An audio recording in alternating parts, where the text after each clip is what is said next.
Selamat pagi, kita berjumpa kembali dalam ruang publik KBR yang dipersembahkan oleh NLR Indonesia. Dan pagi hari ini bersama saya Rizal Wijaya, kita akan membicarakan mengenai pendidikan bagi anak dengan disabilitas dan kusta. Baik saudara, saat ini Indonesia masih dihadapkan pada berbagai tantangan dalam pencegahan dan pengendalian penyakit kusta. Data WHO tahun 2020 menunjukkan Indonesia masih menjadi penyumbang kasus baru kusta nomor 3 terbesar di dunia dengan jumlah kasus berkisar 8% dari kasus dunia. Dan hingga saat ini diketahui masih banyak kantong-kantong kusta di berbagai wilayah di Indonesia. Sebanyak 9.061 kasus baru kusta ditemukan di Indonesia, termasuk kasus baru kusta pada anak. Dan per 13 Januari 2021 lalu, kasus baru kusta pada anak mencapai 9,14%. Angka ini belum mencapai target pemerintah yaitu di bawah 5%. Dan sama halnya dengan penyandang disabilitas dewasa, baik yang disebabkan oleh kusta atau ragam disabilitas lainnya, demikian pula dengan anak dengan disabilitas ya dan kusta masih tetap terjebak dalam lingkaran diskriminasi. Terlebih pada anak, salah satu hambatan terbesarnya yaitu banyaknya anak penyandang disabilitas yang mengalami kekerasan dan perlakuan yang salah, baik dalam hal pendidikan hingga lingkungan sosialnya. Dengan keterbatasan yang dimiliki anak dengan disabilitas dan kusta, perlu adanya komitmen seluruh pihak untuk memastikan anak mendapatkan pengasuhan dan pendidikan yang baik, memastikan tumbuh kembangnya berjalan dengan optimal, memiliki masa depan yang baik, tidak lagi dibedakan dengan anak non-disabilitas lainnya, dan tentunya mendapatkan hak pendidikan yang inklusif. Lalu, bagaimana sih upaya pemenuhan hak dan pendidikan yang inklusif pada anak dengan disabilitas dan kusta dapat segera terwujud? Kemudian, apa saja upaya yang dilakukan oleh berbagai pihak dalam pemenuhan hak pendidikan bagi anak dengan disabilitas dan kusta sejauh ini? Nah, kita akan membahas lebih dalam soal ini di ruang publik KBR, yaitu untuk serial Suara untuk Indonesia Bebas Kusta, SUKA, yang bisa Anda simak di 105 radio jaringan KBR di seluruh Indonesia, dari Aceh hingga Papua. Dan bagi yang di Jakarta bisa mendengarkan di 104,2 MS3 FM. Baik, dan saya tidak sendirian, karena saya sudah menghadirkan tiga narasumber sekaligus ya. Yang pertama saya akan kenalan terlebih dahulu, yaitu dari yayasan kita juga atau San Kita. Ada Bapak Anselmus Gabias Kartono. Selamat pagi Bapak Anselmus.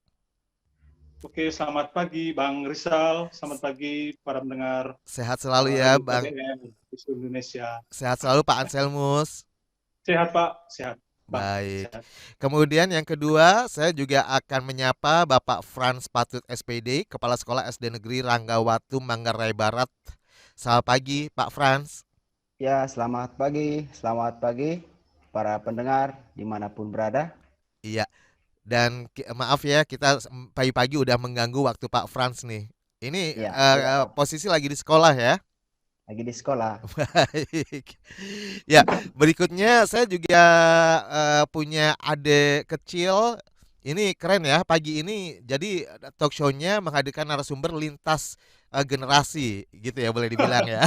Ya, Karena ada Ignas Charlie. Selamat pagi ya. adik Ignas Charlie. Selamat pagi, Pak.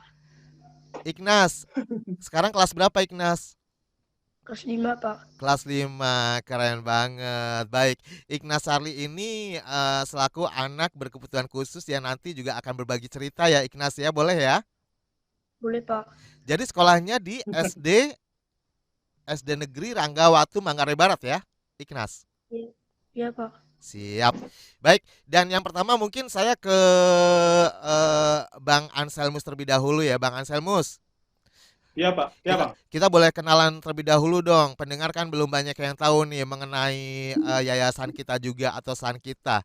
Boleh dijelaskan kira-kira apa sih yayasan kita juga ini atau San Kita ini? Oke, baik, terima kasih Bang Rizal.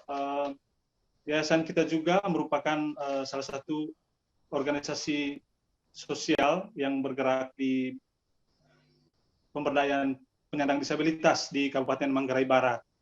Dan kita menggunakan metode atau strategi CBR atau rehabilitasi sumber daya masyarakat, ya. San kita atau yayasan kita juga berdiri di Manggarai Barat sejak tahun 2007, tapi menjadi yayasannya sejak tahun 2014. Dari tahun 2017 kita menjadi sebuah. Oke. Halo? Bang Anselmus? Kayaknya nge-freeze ya Bang Anselmus ya, ada gangguan teknis barangkali. Halo Bang Anselmus?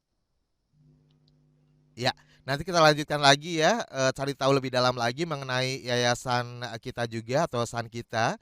Dan saya ke Pak Frans terlebih dahulu. Pak Frans, sebenarnya kalau kita melihat atau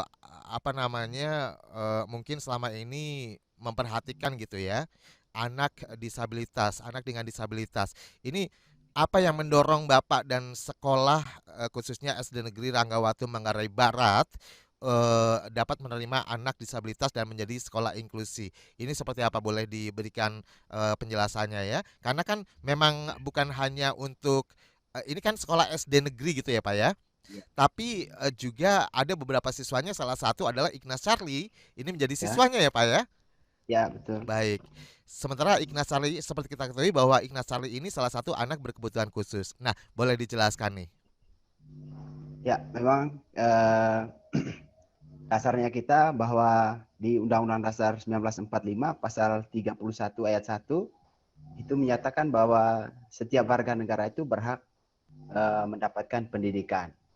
Nah, selain itu juga kebetulan untuk daerah kami di Kabupaten Manggarai Barat, yang sekolah-sekolah khusus untuk penanganan anak-anak yang berkebutuhan khusus itu masih sangat kurang.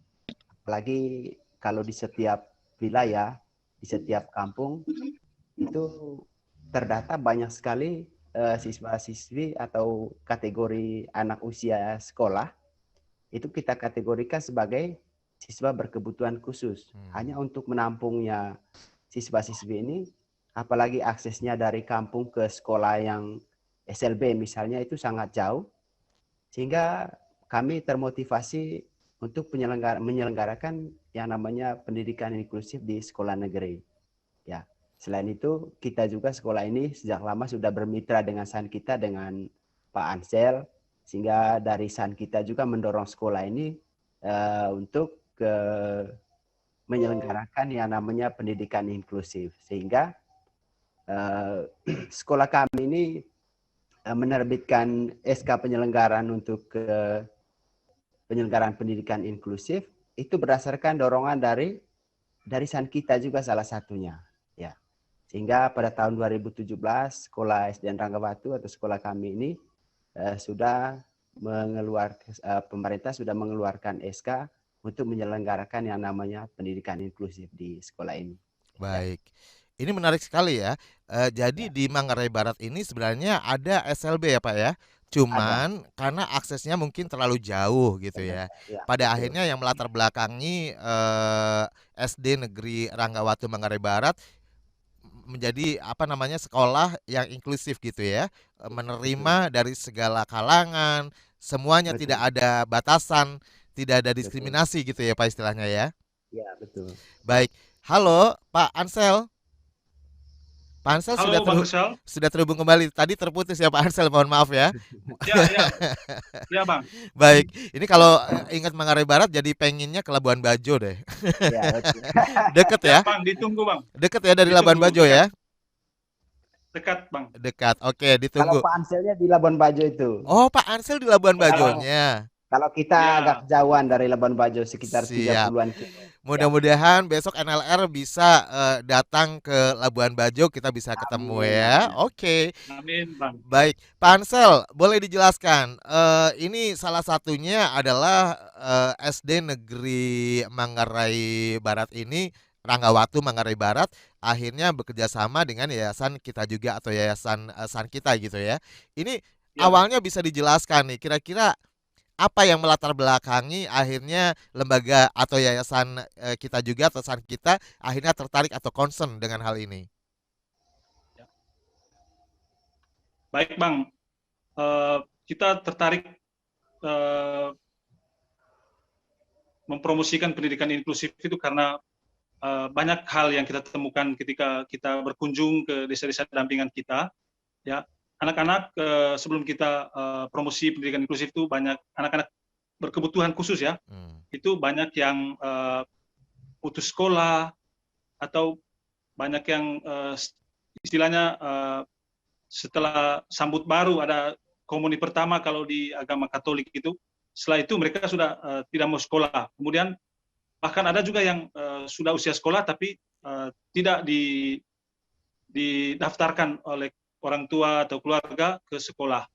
Ya, kemudian kita juga menemukan di sekolah memang masih banyak sumber daya yang belum tersedia untuk mendukung pembelajaran bagi anak-anak berkebutuhan khusus atau anak-anak disabilitas, ya, baik dari kesiapan guru, ya, dari sarana fisik, ya, itu masih sangat-sangat belum tersedia waktu itu ya, ketika kita datang survei, datang berkunjung ke sekolah-sekolah. Sehingga itulah yang mendasari kita penting untuk ke depan kita itu mempromosikan pendidikan inklusif. Seperti itu, Bang. Baik, keren banget ya. Jadi segala infrastruktur atau fasilitas juga dipikirkan juga ya dengan adanya sekolah inklusif ini ya. Ya, Pak. Karena penting juga untuk akomodasi anak-anak berkebutuhan khusus, anak-anak disabilitas itu salah satunya di infrastrukturnya ya, untuk bangunan-bangunannya yang aksesibel bagi anak-anak disabilitas. Baik. Kalau dari Pak Frans sendiri, Pak Frans, ini Ya. sejak kapan nih SD Negeri Anggawatu sudah melaksanakan sekolah inklusif ini? Ya, secara administrasi memang kita sudah sejak tahun 2000, sejak diterbitnya SK Penyelenggaraan Pendidikan Inklusif sejak tahun 2017. Dan waktu itu dari Dinas Provinsi itu mengeluarkan SK Penyelenggaraan Pendidikan Inklusif di SDN Anggawatu ini. Sehingga memang untuk ke sebelum tahun 2017 sebelumnya itu kita sudah melaksanakan, hanya waktu itu belum ada dasar hukum kita untuk penyelenggaraan pendidikan inklusif di sekolah. Ya. Kalau jumlah anak dengan disabilitas ini di SD Negeri Anggawatu jumlahnya ada berapa, Pak? Ya, kalau di sini tidak terlalu banyak, hanya 7 orang.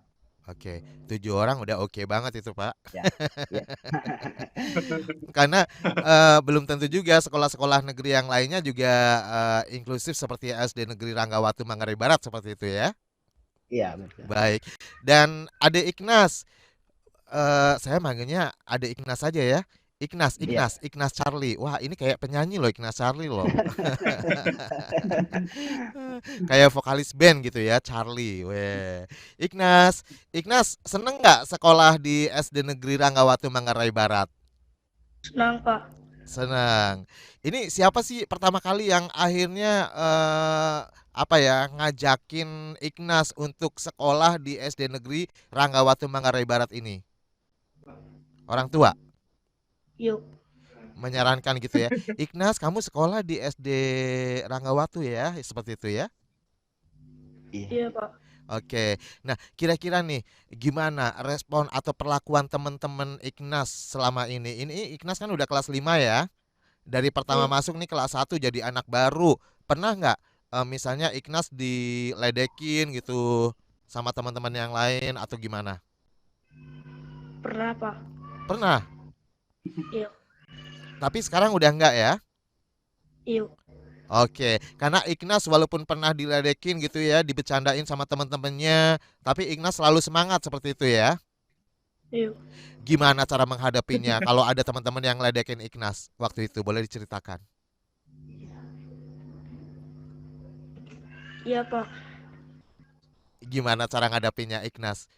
Atau biasa aja atau akhirnya Ignas lapor ke Pak Guru atau gimana? Biasa aja, Pak. Biasa aja. Semangat ini anaknya ya Ignas ya, keren loh Ignas loh. Oke Ignas, nanti ngobrol-ngobrol lagi ya Ignas ya. Yuk. Kamu ada hubungan apa sih sama Charlie ST12? Kakak adik Oh, jangan-jangan nih. Kakak adik jangan-jangan ya. Suaranya Ignas bagus nih pasti. iya. Jago nyanyi ya Ignas ya? Tidak, Pak. Iya, bisa nyanyi. Boleh nanti nyanyi ya Ignas ya? Tidak. Oke, baik. Nanti kita teruskan lagi. Tapi sekarang kita harus break, harus jeda dulu ya. Istirahat dulu ya Ignas ya. Tapi jangan ke kantin dulu, tetap di sini. Tetap di ruang publik KBR bersama saya Rizal Wijaya. Dan tentunya untuk Anda yang ingin bersama kami bertanya langsung dengan narasumber kami terkait dengan tema kita hari ini, yaitu pendidikan bagi anak dengan disabilitas dan kusta, silakan Anda bisa gunakan fasilitas telepon bebas pulsa di 0800 245 7893. Untuk SMS dan WhatsApp di 0812 118 8181 dan live chat YouTube Berita KBR atau mention ke Instagram @kbr.id.